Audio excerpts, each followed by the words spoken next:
Haryana democratic front की नेत्री चित्रा सरवारा ने आज लद्दाख की गलवान घाटी में शहीद हुए सैनिकों को श्रद्धांजलि अर्पित की।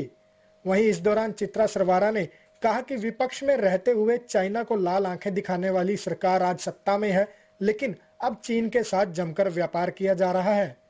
चित्रा सरवारा ने सरकार पर कई सवाल खड़े करते हुए कहा है कि बीते 6 साल के दौरान चाइना से रिकॉर्ड तोड़ व्यापार किया गया है और चाइना के खजाने को पूरी तरह से भरने का काम किया गया है। चित्रा सरवारा ने कहा कि यहां तक कि भाजपा सरकार ने सरदार वल्लभ भाई पटेल की 3000 करोड़ की मूर्ति भी चाइना से बनवाई है और हाल ही में दिल्ली मेरठ रेल कॉरिडोर बनाने का ठेका भी चाइना को देकर उसकी जेबें भरी जा रही हैं। और क्या कुछ कहा चित्रा सरवारा ने, आइए आपको सुनवाते हैं। हाल ही में गलवान वैली की एक मुठभेड़ में हिंदुस्तान के वीर सैनिक शहीद हो गए। सबसे पहले तो उन वीरों को, अफसर और जिसमें जवान भी थे, उन सबको उनकी शहादत को शत शत नमन, उनके परिवारों को शत शत नमन। और उनके परिवारों के और साथियों के जज्बे को देखकर ये एहसास और विश्वास होता है कि जब तक इस तरह के वीर, इस तरह का जज्बा, इस तरह के शेर हमारे बाउंड्रीज पे खड़े हैं, हम बने रहेंगे, हमारा वर्चस्व बना रहेगा और हमारी आइडेंटिटी भी सुरक्षित रहेगी। इस मुठभेड़ के अंदर लेकिन बहुत से सवाल हमारी सरकार के ऊपर आ जाते हैं कि इस मुठभेड़ में इस तरह से सैनिकों की जान चली गई, इसके लिए जिम्मेवार कौन है।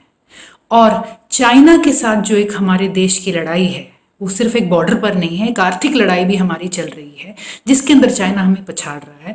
उसके लिए सरकार क्या कर रही है, किस तरह से उसे मुंह तोड़ जवाब देने के लिए खुद की जिम्मेवारी उठा रही है। कोरोना एक बीमारी है जिससे आज हम अनलॉक 1 में भी उलझ रहे हैं और एक कोरोना का जो बम है आगे पूरे देश में फैले जा रही है। तो इस लड़ाई से लड़ने के लिए, आर्थिक मंदी जो इससे पैदा हुई उससे लड़ने के लिए प्रधानमंत्री नरेंद्र मोदी जी ने हर देशवासी को एक नारा तो दे दिया कि स्वदेशी बने, स्वदेशी खरीदें, स्वदेशी बनाएं, लेकिन खुद इसके बारे में सरकार ने क्या किया। मैं आपको याद दिलाना चाहूंगी कि आज भी लगभग हर मार्केट का बहुत बड़ा हिस्सा, 70% के करीब का हिस्सा चाइना के पास है, चाहे वो हमारा कपड़ा बाजार है, चाहे साइंस है, चाहे मैन्युफैक्चरिंग है। ऑलमोस्ट हर चीज का रॉ मटेरियल और फिनिश्ड गुड्स हमारे पास चाइना से आते हैं। सरकार ने इसके बारे में क्या करा?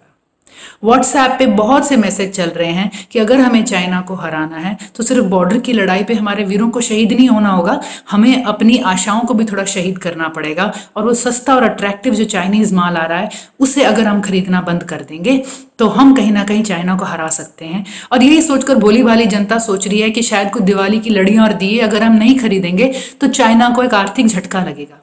लेकिन ऐसे माहौल में हमारी सरकार चाइना को, जो मेरठ से दिल्ली एक हाई स्पीड रेलवे कॉरिडोर बनना है, उसका पूरा का पूरा ठेका दे देती है, तो इसकी जवाबदेही सरकार की क्या बनती है? क्या इस मामले में सरकार को स्वदेशी और आत्मनिर्भरता समझ नहीं आती? कितनी लड़ियां हैं जो हम ना खरीदेंगे तब जाकर उतना पैसा जुड़ेगा जो एक कॉन्ट्रैक्ट में चाइना को दिया जा चुका है। बैंक ऑफ चाइना आज हिंदुस्तान में अपनी ब्रांचें खोल रहा है, इसकी सरकार की जवाबदेही कहाँ है? सरकार कहाँ दिखा रही है कि वो भारतीय के साथ खड़ी है, भारतीय मैन्युफैक्चरर के साथ खड़ी है, भारतीय सैलानी के साथ खड़ी है? आज ये जो मुठभेड़ में हमारे सैलानी गए हैं, ये हमारी चाइना से और शायद हर किसी भी कंपेटिटिव देश से लड़ाई का सिर्फ एक पहलू है। और इस शहादत में भी सरकार को उनके परिवारों के साथ खड़े होकर, उनका जो बलिदान है इसके साथ खड़े होकर सरकार को जवाब देना चाहिए और सरकार को बताना चाहिए कि वो किस तरह से उनकी इस शहादत को जो है पूरी श्रद्धांजलि देगी, किस तरह से उसका पूरा मान सम्मान रखेगी और करेगी। और जो हमारे बाकी सैलानी हैं उनको बचाने के लिए सरकार क्या कर रही है, उनको सशक्त करने के लिए क्या कर रही है। कोई भी सैलानी घर पे बैठने के लिए नहीं आता। हम इस बात को सलाम करते हैं कि वो मैदान में लड़ने के लिए उतरते हैं, लेकिन सरकार को भी उनके साथ उतरना पड़ेगा और सरकार को अपने देश के साथ उतरना पड़ेगा, हर देशवासी के साथ उतरना पड़ेगा। और चाइना को अगर पिछाड़ना है तो एक हाथ उनको लाल आंख दिखाना और दूसरे हाथ उनकी जेब में पैसे डालना, ये काम सरकार को करने बंद करने पड़ेंगे। एक बार फिर हमारे शहीदों को नमन।